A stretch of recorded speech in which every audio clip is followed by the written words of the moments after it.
Mesdames et messieurs, bonsoir. Nous sommes samedi 7 avril. Bienvenue dans le 20h. Voici les titres.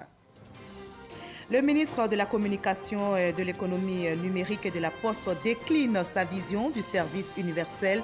Le gouvernement mise sur la transformation numérique en première ligne, la formation d'experts compétents, l'installation du digital dans tous les foyers. Le vin est de plus en plus prisé des Ivoiriens, surtout en période de fête. On en dénombre une centaine de variétés sur le marché avec des prix d'entrée de gamme. Chaque bouteille de vin contient plus de 600 substances organiques et nutritionnelles. Nous ferons un tour dans les grandes surfaces. À tout le pleu dans l'Ouest ivoirien, la ministre Maria Toukone remet des chèques à 100 victimes et familles de victimes dans le cadre de la phase nationale du processus d'indemnisation. L'opération a été lancée en août 2015 pour soutenir les victimes des crises. Enfin, en Mauritanie, l'opposition entend participer aux prochaines élections législatives prévues cette année. Elle avait boycotté le précédent scrutin législatif en 2013. Soyez les bienvenus sur RTI 1. Ajoutez au sommaire de ce 20h notre rendez-vous culturel. On parlera littérature avec le destin de Kokwa. C'est le titre du premier roman publié par notre invité de la page culture de ce samedi. Arsène Kofi Kouadio est un auteur ivoirien. Il est le président de la 26e promotion des étudiants de l'Institut national de formation des agents de santé, INFAS. Passionné de cinéma, de littérature, il publie Le destin de Kokwa pour interpeller l'Afrique sur ses valeurs, ses traditions qui tendent à disparaître aujourd'hui. Mais comment préserver ces valeurs? Notre invité nous répondra dans quelques instants. Bonsoir, monsieur Arsène Kofi Kouadio. Bonsoir, madame. Alors, vous avez décidé d'interpeller l'Afrique sur ses valeurs, ses traditions à travers Le destin de Kokwa. Ce voyage du village à la ville a bien une raison, n'est-ce pas? Effectivement. En tant que jeune, il était quand même important pour moi de pouvoir déjà interpeller et inviter l'opinion nationale et internationale à se pencher d'abord au niveau de notre culture. En tant qu'Ivoiriens, il est important que pour nous, que nous fassions la promotion, que nous valorisons nos cultures. Et donc, c'était pour moi un peu ma pierre à l'édifice en écrivant cet ouvrage de 105 pages afin de montrer aux Ivoiriens et au monde entier l'intérêt de la culture. Effectivement, très important. Et vous allez vous expliquer davantage sur cette question des traditions, des valeurs africaines. Ce sera dans la page culture exactement dans une trentaine de minutes. À tout à l'heure pour nos échanges. Merci. Voilà. Tout d'abord, voyons cette rencontre sur les télécommunications, rencontre à laquelle a pris part le ministre de la Communication, de l'économie numérique et de la Poste. Le ministre Bruno Koné-Nabagné a décliné sa vision du service universel. Le gouvernement mise sur la transformation numérique. En première ligne, la formation d'experts compétents, l'installation du digital dans tous les foyers. Explication avec Lansine Bakayoko. La transformation numérique désigne le processus qui permet aux entreprises d'intégrer toutes les technologies digitales disponibles au sein de leurs activités. Aujourd'hui, le défi est de placer le citoyen au cœur de cette transformation, un chantier sur lequel la Côte d'Ivoire est bien engagée. Nous vulgarisons, nous démocratisons, nous faisons en sorte que des citoyens lambda, partout où ils se trouvent sur le territoire national, puissent avoir accès à ces technologies, soient formés pour en profiter de la meilleure façon. Et maintenant, ce que nous attendons des populations, c'est qu'elles adhèrent à cela, c'est qu'elles viennent, c'est qu'elles rejoignent le train qui est en train de passer. Témoignage de la détermination du gouvernement, le projet de réalisation d'une ligne de fibre optique de 7000 km pour un investissement de 107 milliards de francs CFA. L'infrastructure servira entre autres de support de transmission au débit aux opérateurs de téléphonie, ainsi qu'aux fournisseurs d'accès Internet, une mine d'or pour les entrepreneurs ivoiriens. Imaginez qu'un jeune Ivoirien crée une application qui sera achetée à $1 par chaque citoyen africain. Parce que c'est une solution qui nous arrange, qui est une solution à nos problèmes. Okay. Et il va être milliardaire. L'Agence nationale du service universel, ensuite, initiatrice de ces échanges qu'elle voudrait périodiques, en a profité pour inaugurer son centre de tests accrédité, un atelier destiné à offrir essentiellement des formations aux particuliers ainsi qu'aux organisations des secteurs publics et privés. Nous partons pour Paris à l'OCDE, projet cofinancé par l'Union européenne et exécuté dans 10 pays, dont la Côte d'Ivoire. Notre pays a été félicité pour ses bons résultats, au nombre desquels l'existence d'une politique nationale pour la jeunesse, la stratégie nationale du service civique. Le ministre de la Promotion et de la Jeunesse, de l'Emploi des Jeunes et du Service civique, Sidi Touré, a fait plusieurs communications et participé à des échanges sur place à Paris. Envoyé spécial, Ouattara Madou Walter. France, Paris, le 16e arrondissement. Le Forum mondial sur le développement initié par l'OCDE, Organisation de coopération et de développement économique, focalise ses réflexions autour des femmes et des jeunes, franges de la population considérées comme des acteurs du changement.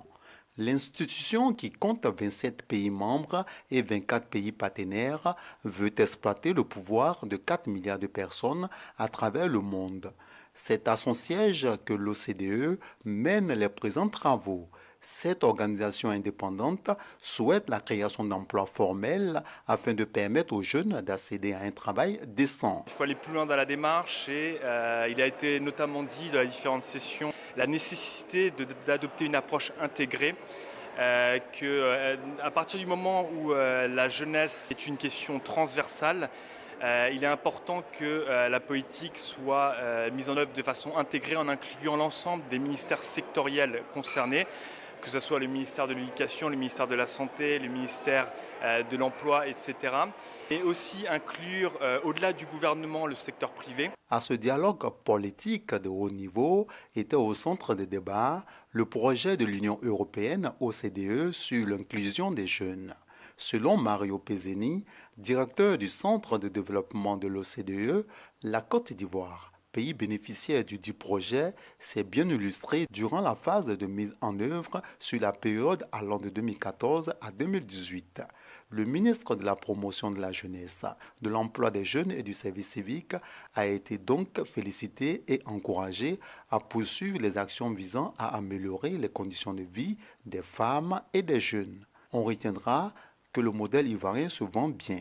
Les résultats du service civique et le reste de la politique globale de gestion des questions liées à la problématique de l'emploi exécutée par l'État de Côte d'Ivoire ont été partagés avec les participants à cette rencontre internationale. L'OCDE a relevé avec beaucoup de satisfaction le fait qu'en 2016, la première politique nationale de la jeunesse de la Côte d'Ivoire, le premier cadre institutionnel de suivi des initiatives à l'attention des jeunes a été développé. Cette politique nationale de la jeunesse qui s'étend sur la période 2016-2020, c'était un point de satisfaction pour nous que nous avons présenté à l'ensemble de la communauté OCDE. Au-delà de cela, les stratégies qui se développent à travers cette politique nationale de la jeunesse ont montré leur pertinence puisqu'elles touchent tous les axes d'attente des jeunes, en l'occurrence la protection des jeunes, l'autonomisation des jeunes, l'emploi et l'insertion des jeunes, le service civique, sans oublier l'élément pertinent qui est la coordination des initiatives en faveur des jeunes. Les jeunes, cibles des différents programmes de l'OCDE, apprécient les efforts jusque-là consentis pour leur mieux-être. Pourtant, ils expriment encore des attentes. Mes attentes, je pense que je les dirigerai plus au niveau politique et au niveau technologique, c'est-à-dire que je pense que grâce à l'éducation et à l'orientation, on doit promouvoir en fait les métiers scientifiques et technologiques aux femmes, et très tôt il faut orienter les filles vers tous ces métiers-là qui sont peu connus des petites filles. Il est vraiment important que les choses se fassent sur le terrain pour une meilleure inclusion des jeunes et des femmes, pour que l'Afrique se développe. Parce que l'Afrique ne se fera pas sans les jeunes ni les femmes. C'est vraiment de l'action. Le projet Inclusion sociale des jeunes a eu pour objectif de renforcer les capacités des acteurs nationaux en matière de compréhension des multiples dimensions de l'inclusion des jeunes, de conception et d'évaluation de politiques en faveur de la jeunesse. Le projet conduit par l'OCDE et cofinancé par l'Union européenne a été exécuté dans 10 pays, dont la Côte d'Ivoire. Les autres pays bénéficiaires sont le Togo, l'Éthiopie, l'Afrique du Sud, le Pérou, le Salvador, la Moldavie, la Jordanie et le Cambodge. Retour en Côte d'Ivoire, le ministère de l'Enseignement supérieur et de la Recherche scientifique et celui de la Guinée ont signé une convention. Les deux pays s'accordent sur la construction d'un espace africain de l'enseignement supérieur au sein de la CEDEAO et les échanges de compétences et d'expériences dans le domaine de la gouvernance des systèmes d'enseignement supérieur. On en sait plus avec Sephora Zegui et Franck Quadio. Chaude poignée de main entre Ali Ramata Bakayoko et Abdoulaye Robalde, tous deux ministres de l'enseignement supérieur et de la recherche scientifique de la Côte d'Ivoire et de la Guinée. Les deux pays viennent de signer un accord cadre de coopération, partage d'expériences, échange de compétences d'enseignants, de chercheurs, d'experts, de techniciens et d'étudiants sont entre autres les termes de cet accord. La Côte d'Ivoire, qui a déjà une avance dans le domaine de l'enseignement supérieur de la recherche scientifique, est un bon exemple pour nous. Nous privilégions les domaines techniques et scientifiques où nous avons beaucoup d'efforts à faire. Et il y aura aussi des échanges de professeurs de part et d'autre.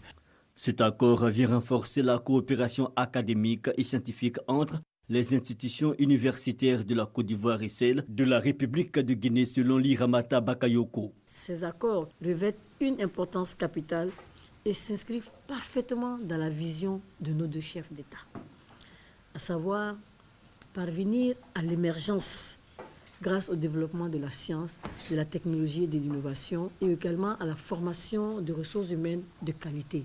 Une convention de coopération a également été signée entre la Guinée et l'Institut national polytechnique Houphouët-Boigny INPHB de Yamoussoukro. Au centre de cet accord, l'accueil et la formation d'étudiants guinéens en Côte d'Ivoire.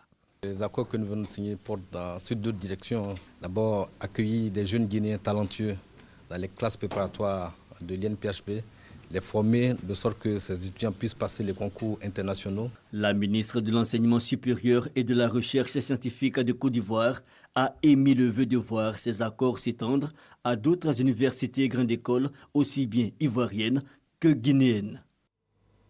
Et dans le domaine de la salubrité, l'opération Grand Ménage se poursuit. La 14e édition a été lancée ce samedi 7 avril dans la commune d'Atekoubé. La ministre Anne-Désirée Ouloto est sur le terrain. La ministre de la Salubrité, de l'Environnement et du Développement durable invite les commerçants de la commune d'Atekoubé installés de façon anarchique sur les trottoirs et chaussées à quitter les lieux. La ministre Anne-Désirée Ouloto encourage les populations à s'approprier l'opération Grand Ménage. Le compte rendu de notre reporter Grace Kando dans nos prochains journaux. Le vin, on en parle maintenant. Le vin est de plus en plus prisé des Ivoiriens, surtout en période de fête. On en dénombre une centaine de variétés sur le marché avec des prix d'entrée de gamme. Chaque bouteille de vin contient plus de 600 substances organiques et nutritionnelles. Nous ferons un tour dans les grandes surfaces, boutiques spécialisées et caves du quartier pour découvrir toutes ces variétés de vins avec nos reporters Didier Nguessan et Christelle Mena. Mousseux ou tranquille, moelleux ou sec, rouge, rosé ou blanc, près de 50 millions de litres de vin sont consommés chaque année en Côte d'Ivoire. C'est environ 2 bouteilles par habitant. Une consommation qui place la Côte d'Ivoire au rang de 2e plus gros importateur de vin en Afrique de l'Ouest, après le Nigeria et devant le Sénégal. C'est généralement dans les caves que les amateurs de vin se retrouvent pour des after-work. Ces rendez-vous de début de soirée font des caves des lieux de consommation privilégiés. C'est le meilleur dans la consommation, entre guillemets, par rapport à d'autres produits. À notre âge, maintenant, c'est le vin qu'il faut. 500, 1000 ou 2000 francs la brique ou la bouteille de vin, autant de variétés, des grands crus au vin de table, pour autant de bourses. De tous, c'est le vin rouge qui est le plus prisé. Il représente plus de 9 commandes sur 10. Ces vins bouchés, comme on les appelle ici, proviennent de l'étranger, notamment de l'Europe. Le marché ivoirien est essentiellement ravitaillé, via des importateurs locaux, par des vignobles espagnols et français. L'un de ces fournisseurs vient régulièrement à Abidjan. Objectif, fidéliser la clientèle. En Côte d'Ivoire, je représente une grosse dizaine de propriétés. Je me suis positionné dès le départ sur des vins de milieu et de haut de gamme. On parle d'environ 25 000 bouteilles par an. Le principal importateur ivoirien est un acteur de la grande distribution. Il revend près de 7 sur 10 bouteilles de vin consommées en Côte d'Ivoire. Maîtriser la chaîne de distribution est une des clés pour développer des parts de marché. Vous avez des boutiques spécialisées. Après, vous avez toute une distribution directe qui va aller s'adresser à la restauration, aux bars, aux boîtes de nuit qui vendent du vin.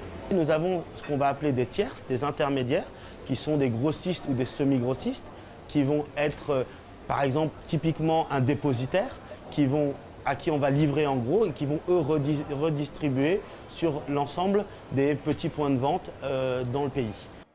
L'importateur organise chaque année, depuis plus de 15 ans, une foire au vin, avec des séances de dégustation. Je vous donne un peu de rosé.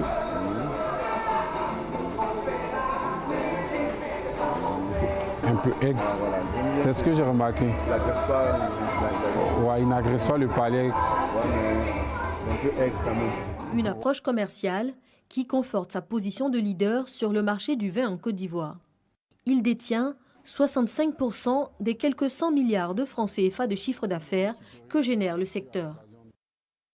À côté de ce magnum, d'autres importateurs plus modestes se positionnent tout de même. Ils sont le chaînon au-dessus des grossistes avant les consommateurs finaux. La stratégie d'abord, c'est d'avoir fait cette cave de façon moderne. Nous faisons des corbeilles pendant les fêtes et nous faisons des promos, des petits mini-foires entre guillemets pour que les personnes puissent déguster et connaître le vin. Les petits importateurs représentent près de 35% du marché des vins bouchés. Grâce à la proximité des caves et à des prix d'entrée de gamme, ces importateurs entendent vulgariser le vin et contredire l'idée selon laquelle il serait un produit de luxe. La Côte d'Ivoire n'est pas un pays producteur de vin, mais une partie du vin consommé par la population est reconditionnée sur place à partir de vins importés en vrac. 3 entreprises exercent sur ce créneau. L'une d'entre elles est installée dans cette zone industrielle du district d'Abidjan. On y fabrique du vin à l'air libre, entre poussière et humidité. Tout le contraire de sa promesse d'hygiène inscrite sur le produit fini. Le conditionnement à l'abri de l'air et de la lumière est la garantie d'une parfaite conservation. Le breuvage obtenu sera conditionné en carton ou dans des bouteilles plastiques avant d'inonder les caves et autres commerces à Abidjan et à l'intérieur du pays. Les bouteilles en verre sur ces images sont aussi celles d'un vin, célèbre sur le marché ivoirien. C'est de la contrefaçon. Cette usine produit au quotidien 50 000 litres de vin et jusqu'à 100 000 litres par jour, en période de fête, selon un employé de l'usine resté anonyme. C'est près d'un tiers de la consommation nationale. Une pratique illégale et dangereuse qui prospère devant une forte demande. Le vin et les Ivoiriens, c'est une histoire d'amour qui dure. Il continue de séduire hommes et femmes, quelle que soit sa robe et son effervescence. Voilà, reportage réalisé pour vous par Didier Nguessan et Christelle Menant. Je vous livre à présent ce communiqué qui vient de nous parvenir. Monsieur Jano Aoussou Kouadio, président du Sénat, convoque, mesdames et messieurs les sénateurs, à la cérémonie solennelle d'ouverture de la session du Sénat qui se tiendra le jeudi 12 avril 2018 à 10h à la Fondation Félix-Houphouët-Boigny pour la recherche de la paix de Yamoussoukro. Le présent communiqué tient lieu de convocation individuelle signée Jano Aoussou Kouadio, président du Sénat. La première édition des jeudis du RHDP s'est tenue hier vendredi à Cocody autour du thème « Gouvernance RHDP 7 ans après, où en sommes-nous ?» Explication détaillée avec notre reporter Alexis Rouetraogo. Premier rendez-vous des jeudis du RHDP, 3 heures pour faire le point des 7 années de gouvernance RHDP. Face au public venu nombreux, le ministre Souleymane Diarra du Commerce et le directeur général du Centre de promotion et de l'investissement en Côte d'Ivoire, Esmel Essis. Tour à tour, il plante le décor des réalisations entreprises pour améliorer les conditions de vie des Ivoiriens, mais aussi améliorer le climat des affaires. Si vous créez un salon de coiffure à 500 000, vous pouvez venir déclarer cela au CPCI et on vous accorde les avantages du code qui vous donne une exonération fiscale de 5 ans, 8 ans ou 15 ans en fonction du lieu où vous êtes installé. Et ça, beaucoup d'Ivoiriens ne le savent pas. Nous avons vu des entrepreneurs qui investissent dans l'hôtellerie et qui ne savent pas qu'il existe un code d'investissement qui leur permet d'avoir de l'exonération de la TVA sur les équipements qu'ils importent, la réduction de 40 à 50% des droits de douane sur les équipements qu'ils importent, et l'exonération totale du BIC, de la patente et du foncier pendant 5 ans, 8 ans ou 15 ans.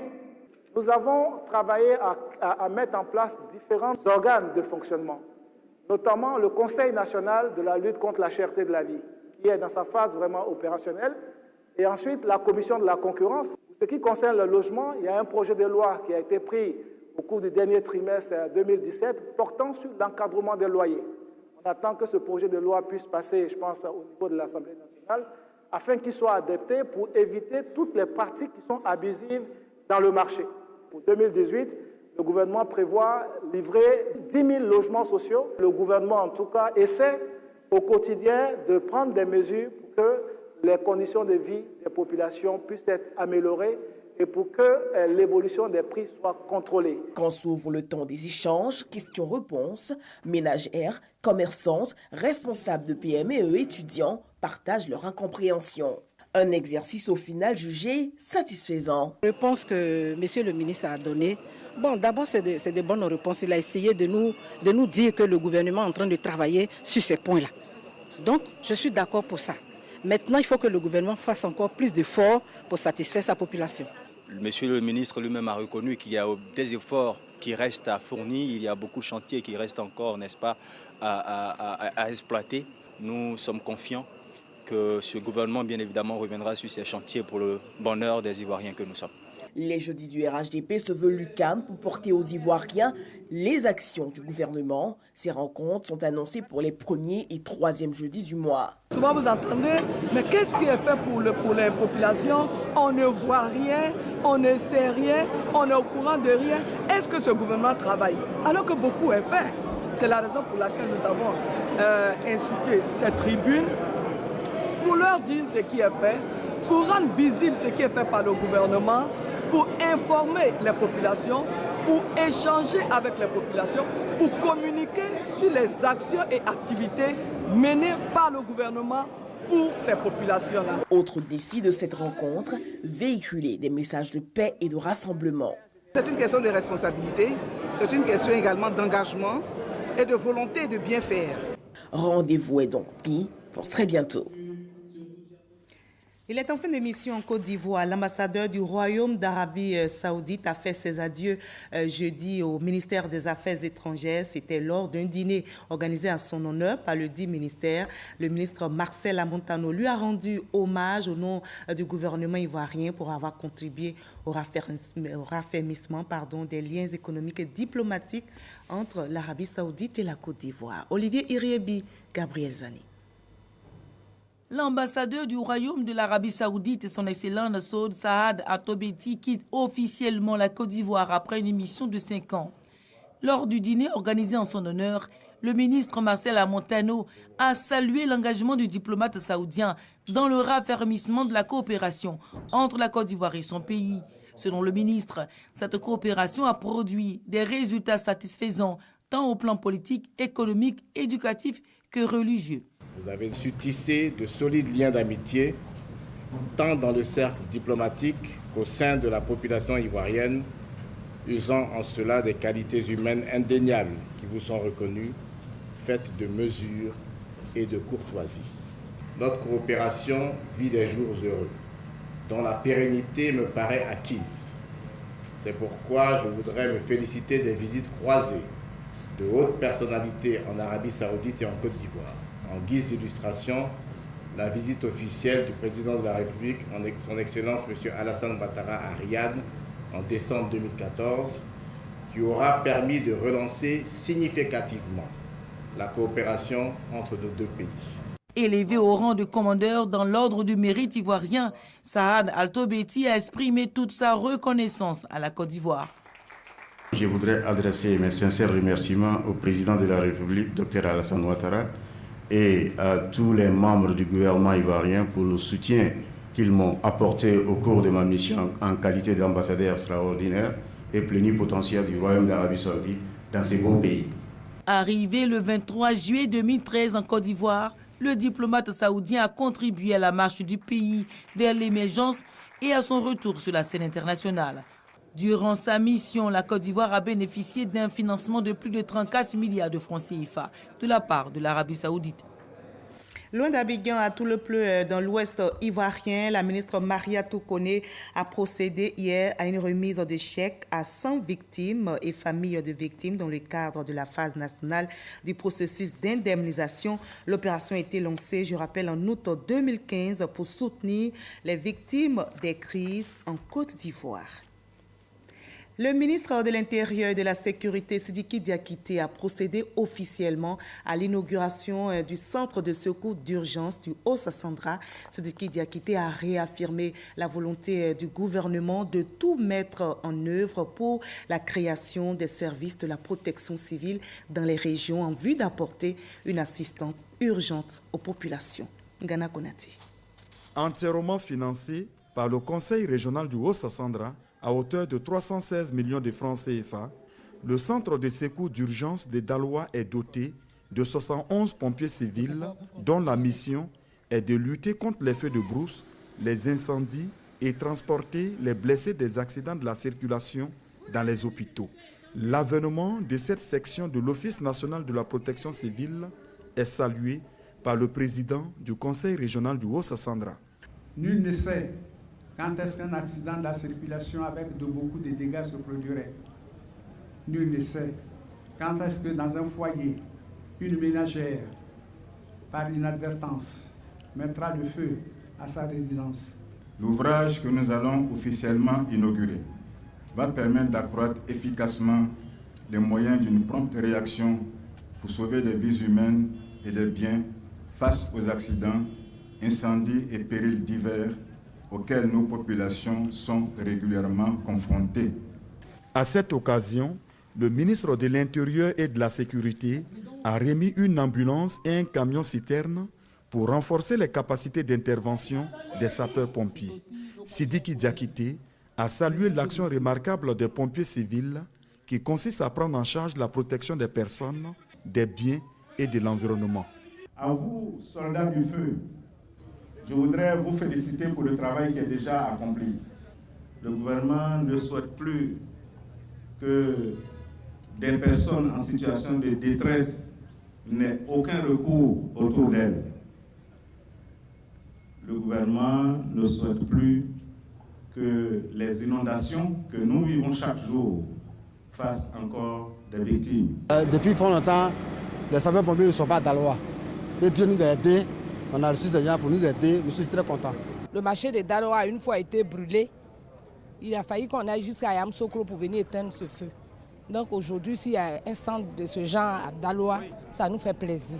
Des exercices de simulation ont meublé la cérémonie officielle d'inauguration du centre de secours d'urgence du Haut-Sassandra qui dessert 7 communes et près d'1 500 000 habitants.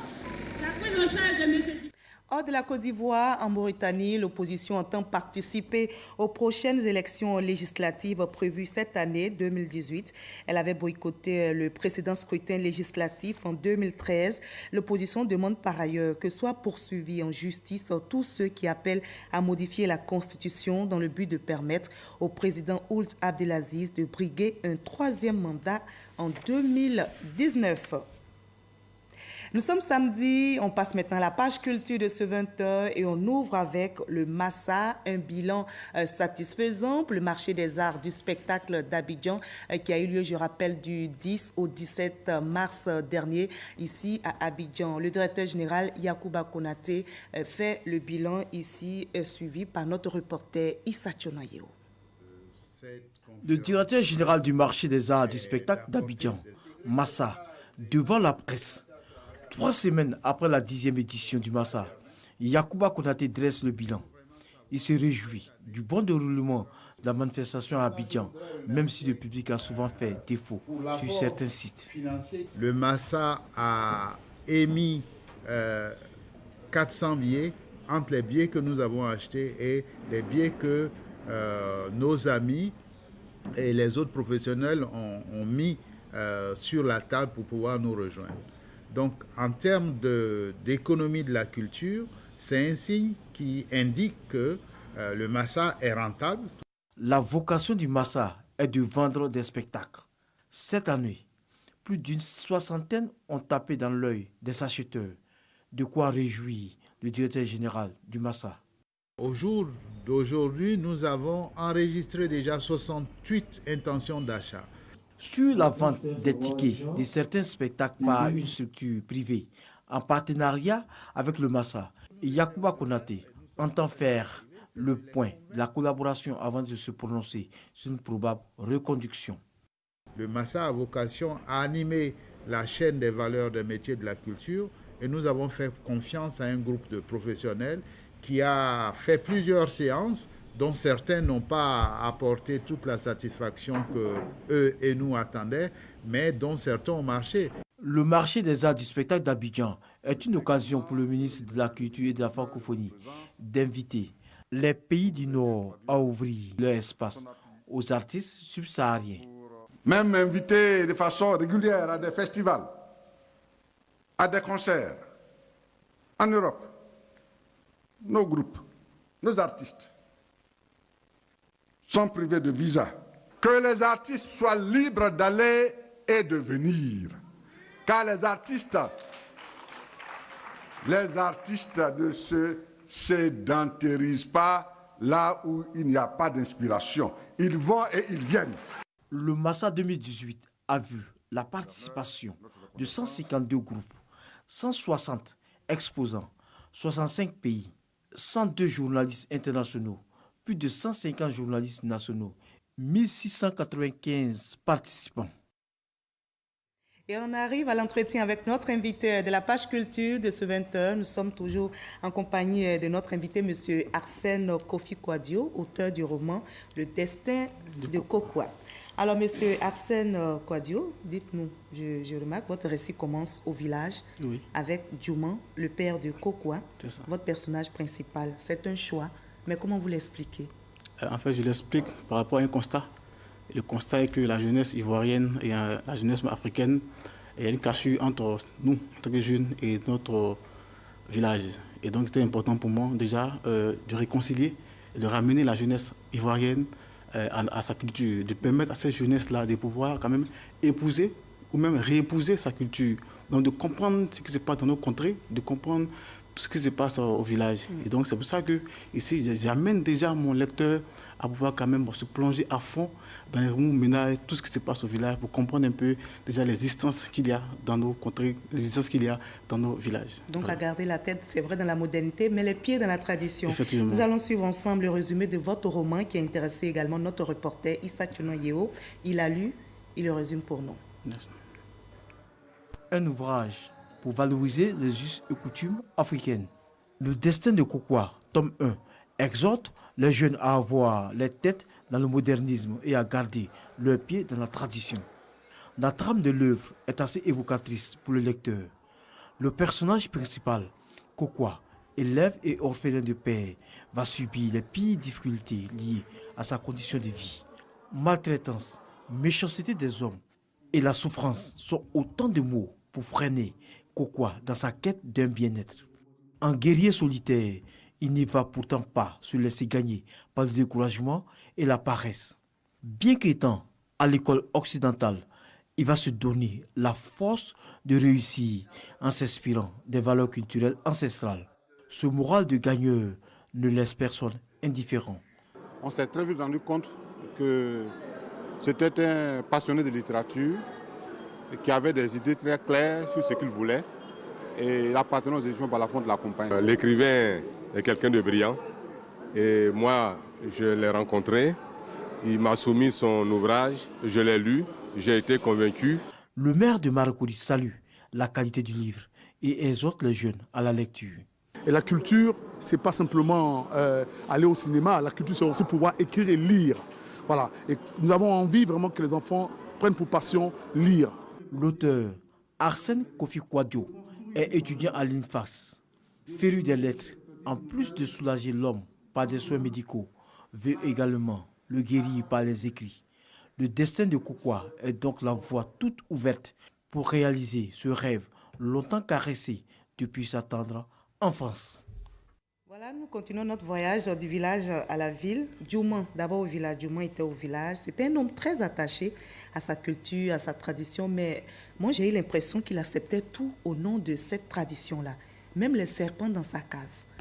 Mais en fait, il acceptait parce que ça avait une explication.